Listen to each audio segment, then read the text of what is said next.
the number one most trusted messengers to have these conversations that help connect the head to the heart to the hands, not about ice sheets and polar bears, but about my life and how climate change is affecting sports or the air my kids breathe or, the home insurance rates I pay.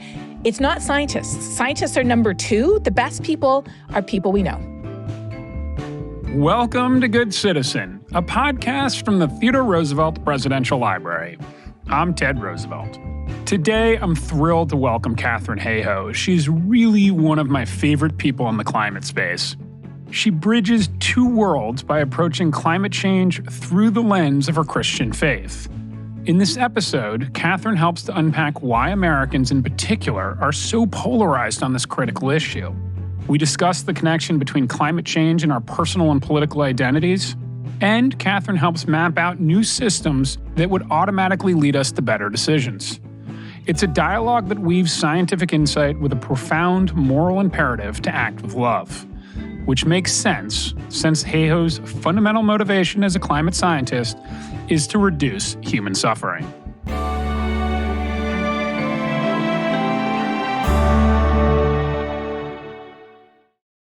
Welcome to the show, Katharine. I am really excited to be talking to you right now because we are still in the shadow of the presidential election. And I think a lot of people, particularly on the left, are scratching their heads and saying, if the Trump voter just had more information, they would have voted differently. And it reminds me a lot of climate advocates who struggle with the idea that the challenge they are facing is that people just don't understand the facts of climate change. But you discovered early on that it's not actually about climate literacy. The problem is not a lack of facts even. There's something else getting in the way. Is that a fair framing? I think it's more of an and rather than an or. Fair enough. We do need to understand that climate is changing, humans are responsible, and the impacts are serious. We also need to understand that the solution is not getting rid of plastic bottles. Mm-hmm. That is a great thing to do to avoid plastic pollution, but it's not going to fix climate change. So there are some very basic scientific literacy points that are important, but they're so simple that, frankly, our kindergartners can get them a lot quicker than we can. Like, that's what we're talking about. But that is still in our head. And what is in our head is insufficient because that is not how we make decisions. We make decisions much more with our heart. In the U.S., it's already 2/3 of people in the U.S. are worried about climate change. And around the world, the majority of people are worried. But we haven't made the head-to-heart connection. If you ask people, will it affect your life personally, the people, places, things you love, the majority of people still say no. And then there's an even bigger gap between the heart and the hands. If you ask people, are you worried about climate change, but are you activated? There's a 60% gap between the people who say they're worried and the people who say they're activated. That is the biggest gap that we have in opinions on climate change today. So we do need the head, don't get me wrong, but that head has to be firmly connected to our heart and to our hands if we really want to activate people at scale. You wrote a book in 2021 that talked about saving us, and it was really focused on the fact that climate change is a human issue, almost more than maybe not more than anything else, but it's certainly central to the issue. Why did you feel like that was so important for people to understand? Well, to be totally honest, I feel like the book I wrote 3 years ago is more relevant today than it was back then. I feel like it was a little sort of in advance of where we find ourselves today. And the book isn't called Saving the Planet because it isn't about saving the planet. The planet will be orbiting the sun long after we're gone. And there will be living things on that planet, but there's not likely to be a functioning human society on that planet if we don't get our act together. And so it really is about us, and not just us, but the fact that our life depends on nature. So we just completely, in our industrialized, westernized society, we have somehow forgotten that the air we breathe comes from nature. In fact, 70% of the oxygen we breathe comes from phytoplankton and kelp in the ocean. Mm-hmm. And then the water we drink, the food we eat, all the resources we use. Nature doesn't need us. We are the ones who need nature. And so when we see climate changing this rapidly, and it's really the pace that is most concerning, because we've seen climate be warmer or cooler in the past, but it's never changed this fast, especially not with 8 billion people on the planet. And the most rapid periods of change that we can see that are analogy to today in the distant past, they were periods of rapid extinction as well. We have to realize that we're all in this together. And if we're a human being living on this planet, which I think most of us are, then we have every reason we need to care. And we just have not made that head-to-heart connection effectively yet. There was a study out of Yale about a decade ago which showed that if you started as a climate skeptic, having more education paradoxically made you more resistant to climate change messaging. Highly educated individuals use their intellectual skills to craft counter-arguments in order to protect their identities, and climate has become an identity marker. So when you think about connecting to people, how do you get out of their heads and into their hearts? That research you're referring to that was by Dan Kahan was really central to my thinking on this issue, because Dan's research showed very conclusively that the smarter we are, the more polarized we are on climate change. And that's because the smarter we are, the better we are at motivated reasoning. In other words, when there's an issue that relates directly to our identity, and climate change is an identity marker in today's society, then as humans, our instinct is not to change our identity. Our instinct is to validate ourselves and prove why we're right, why we're smart, why we're good people. And the smarter we are, the better we are at doing it. Given that climate change is today an identity marker, the number one determinant of whether you agree that climate is changing and humans are responsible is simply where you fall in the political spectrum. How much more so would that cause people to engage in motivated reasoning? And so that's another reason why just focusing on the head doesn't work. So if somebody says to me, for example, it's just volcanoes, and I say, no, actually, all geologic activity in the whole world produces the equivalent amount of carbon every year to 3 medium-sized US states, no more. They don't hear me saying that. What they hear me saying is, you're stupid and you're bad. And so they react as if I said, you're stupid and you're bad, rather than if I simply said volcanoes don't produce that much CO2. And so that's why remaining in the head just isn't going to cut it, because it's become an identity marker. It's not like black holes, where you could just say, oh, scientists have discovered something new about black holes, and people will be like, okay, sure, that's fine. This is an identity issue. When did climate become an identity marker? Because I know in the 80s, it wasn't nearly as associated with the political party that you were associated with. At what point did it switch over to becoming kind of a political flag one way or the other? So the oldest data that I'm aware of on public opinion goes back to the early 90s. It was a Gallup poll. It shows Republicans and Democrats essentially in the exact same place. And there was no political polarization. But here's the key. Until the late 80s, climate change was still a comfortably future issue. And if it's a future issue, it means you don't really have to do much about it. But it wasn't until the late 80s that we started to see a really crazy heat wave. We started to see really alarming melting at the poles. So all of a sudden, very abruptly, within just a few years, climate change transitioned from a comfortably future issue to a present issue that had to be addressed. And that is immediately when it became politicized. Because if you look back in time at the Fortune 500 list of the richest companies in the world, back in the 1990s, you can find this archive online. If you look at the top 10 companies, just about every single company on that list, I think all but one, had made their riches from digging up, processing, selling, or making things that burn fossil fuels. And so right about that time, there was a lot of spin doctors and sort of faux medical and science experts who were losing their jobs at the tobacco industry because they'd finally lost the lawsuits claiming that, cigarettes didn't cause cancer. So the fossil fuel industry, in some cases, literally hired the same people to muddy the waters, to create climate denial out of nothing. Up until then, there was nobody saying it's a natural cycle or those scientists are lining their pockets or warmer is better. Nobody was saying that. All of the climate denial was manufactured to delay action as long as possible. And it was so successful that here we are 30 years later, and we are at a place in terms of our action that should have been happening 10 years after it transitioned from future to present, not 30 years. That's so fascinating. And I'm curious because there are other developed nations that were learning about climate, that were being impacted by climate at the same time, that also were becoming increasingly polarized. But climate denialism has found probably its richest soil or richest home in America. Is there something else unique to America that makes climate denialism so successful? I think there's multiple factors.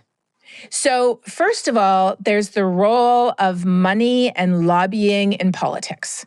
As a Canadian, it was a shocker to me. I mean, in Canada, our political parties get a fixed amount for advertising from the government, and that's all they can use.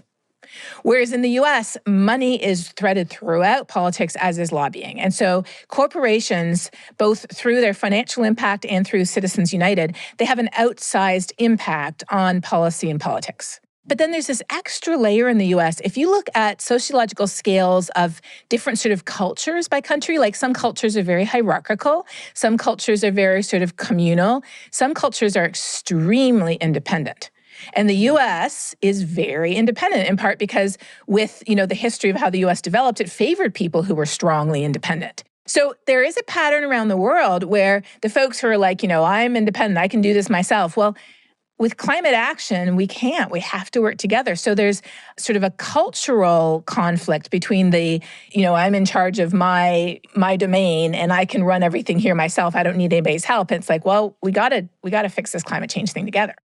It's so interesting. I thought you might go in a slightly different direction in your answer, which is the decline in organized religion and the increase in identity around politics that's been taking place. And I don't actually know if that's been happening. I think that's been happening globally to some extent, but it's certainly been happening in the United States as organized religion is becoming less popular, you are seeing people identify more strongly, particularly in the United States, with their political party. And then that issue of identity comes to the fore when you talk about climate change. Is that a connection that you're seeing as well? Yes, it definitely is. So in the U.S., there's a fascinating book by Notre Dame historian Mark Knoll called The Scandal of the Evangelical Mind. In it, he tracks the history of religion from before the Revolution, the American Revolution, till today. And he shows how even the act of the American Revolution cut American religious ties to their church hierarchies. The Wesleyan Church, the Methodist Church, the Anglican Church. And both the cut ties and the way that America developed so independently favored sort of the tent revivals, the self-proclaimed pastors and ministers. The way America evolved as a country supported the individualization of religion. You're right. People's statement of faith now is written by their political ideology, not by the Bible. And if the two come into conflict, we have seen how they will go with political ideology literally over what it says in the Bible, and they will slap a Christian label on it. And that is, frankly, heresy. There's something about the language of religion that loans itself particularly well to communicating on climate change. I come from a secular background, and when I hear it, I find it to be the most compelling climate language. It gets you out of thinking about the sort of immediate, what's going to give me satisfaction over the next 5 minutes versus, what will give me purpose and satisfaction over a longer term framing. What can religious leaders do, or even people that are really truly still associating with their church to better communicate this issue? Because it's clearly not being communicated broadly at all churches at this point. No, it isn't. And for example, an analysis of social tipping points. So not the physical tipping points in the climate system we so often hear about, like ocean circulation shutting down or the Amazon dying off, but social tipping points in terms of what would catalyze climate action so fast.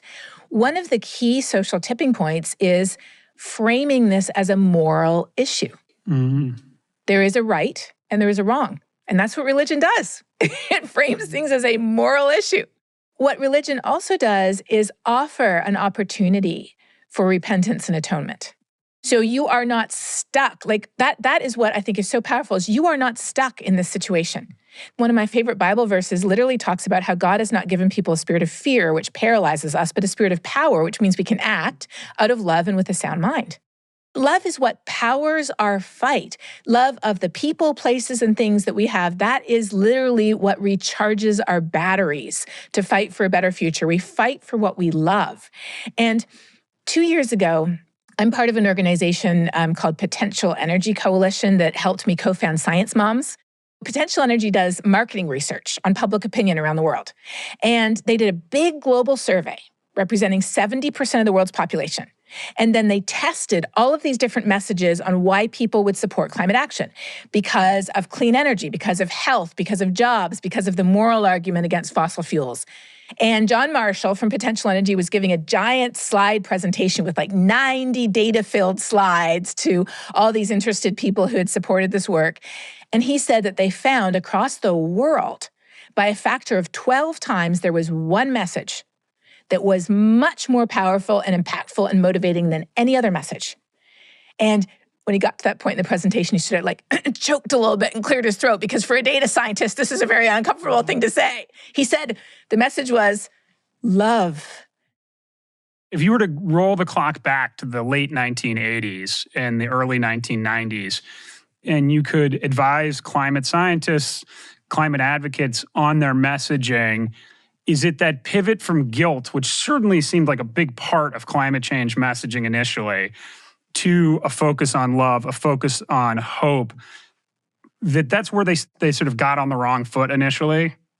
So the environmental movement was already in place. We already had Earth Day. We already had Silent Spring. We already had the river lighting on fire in Ohio. Yep. We already had the Clean Air Act. So people were already conscious of the fact that we were literally poisoning our environment and poisoning ourselves, and we're still doing that today. Pollution is still, we don't talk about it as much, but it is worse today than it was back then. Today, more people die every year from breathing in the air pollution, the particulates from burning fossil fuels, than, according to the World Health Organization, have died from COVID since the beginning of the pandemic.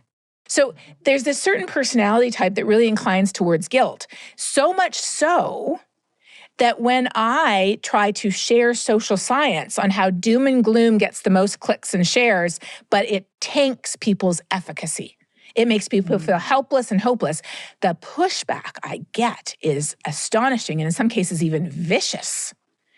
Because people are just so convinced that more doom will do it. Well, that wakes people up. So that's why I said, back to the beginning of our conversation, we need the head. We need the facts. We need to understand it's bad. We have to understand there's a problem. But if you don't immediately make the head to heart to hands connection, you will have a population that is worried, even panicked, but completely disenfranchised, powerless, helpless, and nothing's going to happen. And do we want everybody to be panicked, or do we want something to happen? If we want something to happen, we need a vision of a better future. We need a path to get there, and we need to empower every single person to see how they can help us move along that path. And that is the definition of hope. How do you weigh sort of system changes versus individual changes as it relates to climate? If we would just look at Psychology 101, it is well established in psychology that humans fear loss more than they value gain.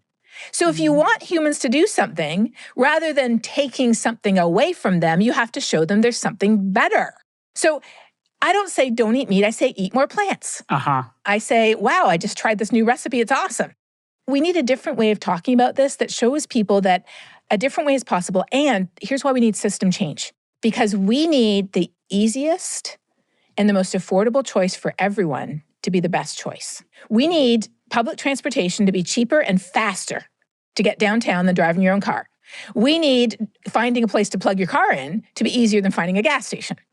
And we need EVs to be cheaper than internal combustion cars. We need fresh fruits and vegetables to be the easiest thing to find. Instead of, I lived in a food desert, and the only fresh vegetable in the local grocery store that I could walk to, because I didn't have a car, was iceberg lettuce. That was it.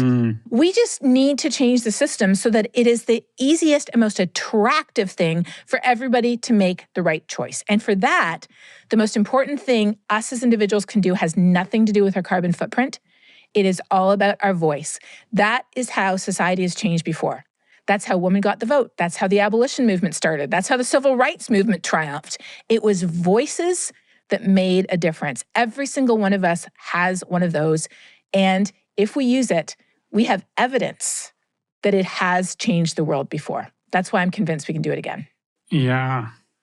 So there's a Thomas Friedman quote from, this is also a couple decades old, where he said something to the effect, if you want to change the climate, don't change your light bulb, change your politicians. Do you feel that the U.S. political system is even available for that kind of change, given the influence of money in politics today? Well, within the U.S., politicians radically underestimate their own constituents' levels of concern about climate change. And that's because they never hear from them. So that's why I'm just absolutely obsessed with the idea of having these conversations. And I talk about it so much in my book, Saving Us, in my TED Talk, and I do it on social media all the time. And I have a newsletter, Talking Climate, that every week shares good news, not so good news, and something people can do about climate change to help kickstart conversations every week. Because I feel like that is the easiest and most obvious yet underappreciated tipping point to climate action. Because if we don't talk about it, why do we care? And if we don't care, why would we do something about it? More research from Yale shows that the number one most trusted messengers to have these conversations that help connect the head to the heart to the hands, not about ice sheets and polar bears, but about my life and how climate change is affecting sports or the air my kids breathe or, the home insurance rates I pay. It's not scientists. Scientists are number two. The best people are people we know, friends and family.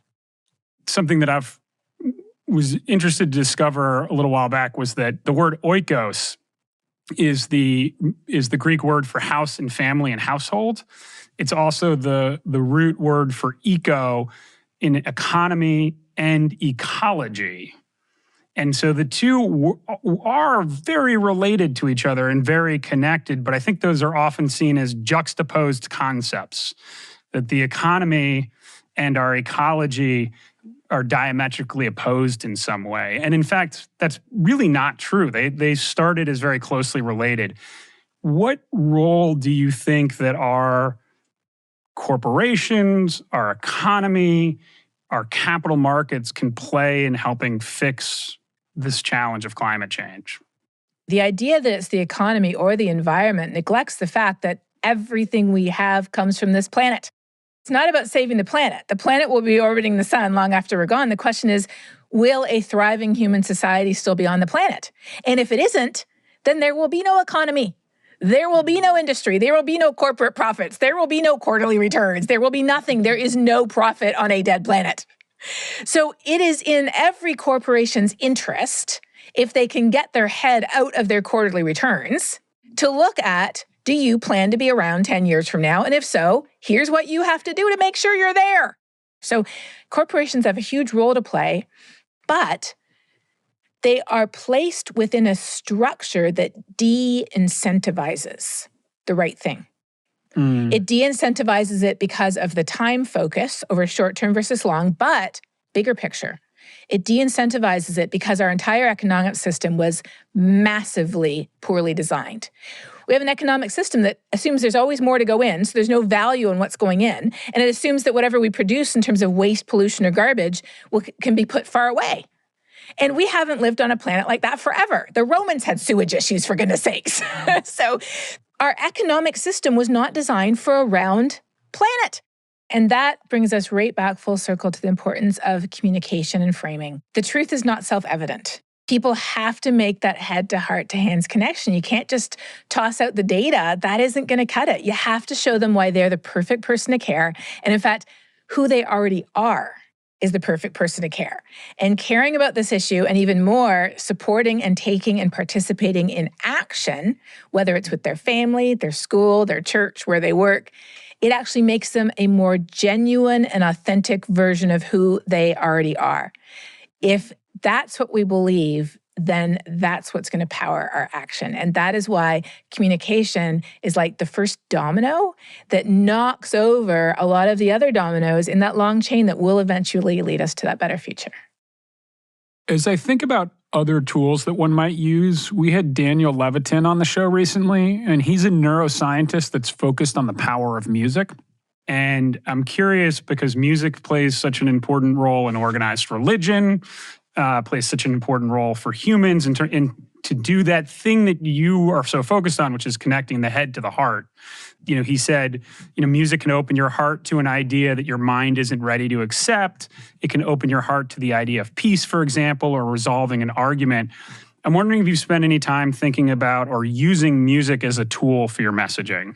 Yes. In fact, I am a huge fan and supporter of the way that creative arts in general can help communicate this issue, because you're right, they go straight to the heart.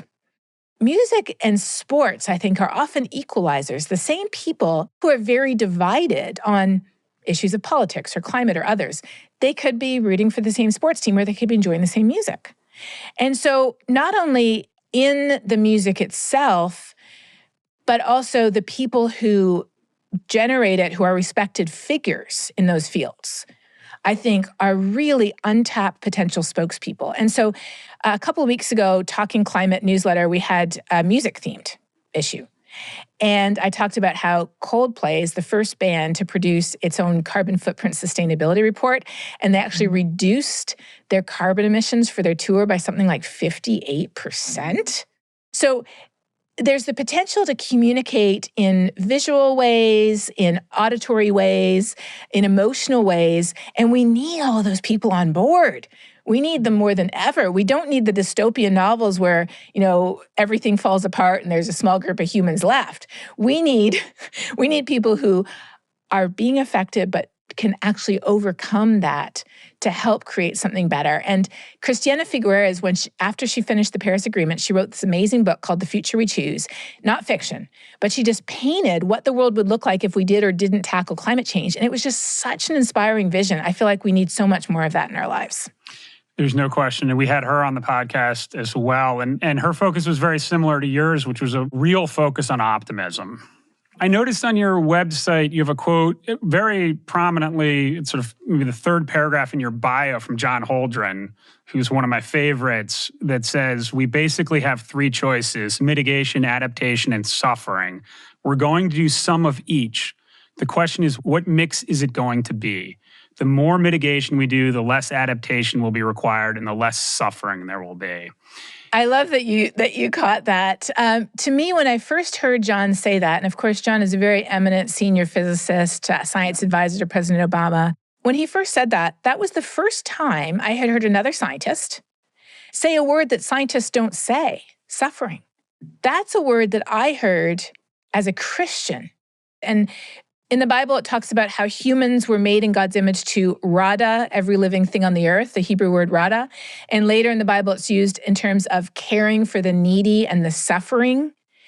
Averting suffering is why I became a climate scientist. And so to hear John Holdren actually say that was just so, it resonated so strongly with me. And then the other thing I like about that quote is that when people get worried, as so many people are about climate change, they often tend to latch onto, if everybody did X, we could just fix it. Scientifically, I know there is no one silver bullet that can fix the whole thing. And the time has passed where we can only reduce our emissions. We also have to adapt too. I think of it like a swimming pool. If the atmosphere is the swimming pool and the level of water in the pool is the level of heat-trapping gases in the atmosphere, before the Industrial Revolution, our toes could touch the ground. But we stuck a giant hose in the pool and we've been turning the hose up every year. So we have to turn off the hose. That's mitigation. We have to make the drain bigger. That's investing in nature to take carbon out of the atmosphere, drawdown. But then we also have to learn how to swim and help others swim and stay afloat. That's adaptation and resilience because their toes can't touch the ground anymore. So I feel like John's quote really encapsulated what we have to do and why we're doing it in just one pithy sentence. Katharine, I could talk to you for another hour and a half here easily, and I have about 18 other questions I want to ask you just on the top of my head, but I want to be mindful of your time. And there is one question that we end every podcast with. The title of the podcast is Good Citizen, and we ask everybody, what is it to be a good citizen? To me, being a good citizen is loving your neighbor. And today, there is no way to love our global neighbor without acknowledging that the barrier of the climate crisis and the biodiversity crisis as well, they come from the same roots. Those are the barriers that stand between all of us and a better future. I love it. Katharine, thank you so much for taking the time to talk to us today. It's been an absolute joy. Oh, likewise. Let's just do it again. Let's do it again. Katharine, I'm so glad we got to have this conversation, and thank you again for sharing your time. You are so incredibly knowledgeable, but just as important, you care so deeply, and I wish you continued success. Listeners, in the spirit of connecting the head to the heart to the hands, please share this episode with your friends and family. Good Citizen is produced by the Theodore Roosevelt Presidential Library in collaboration with the Future of Storytelling and Charts and Leisure. You can learn more about TR's upcoming presidential library at trlibrary.com.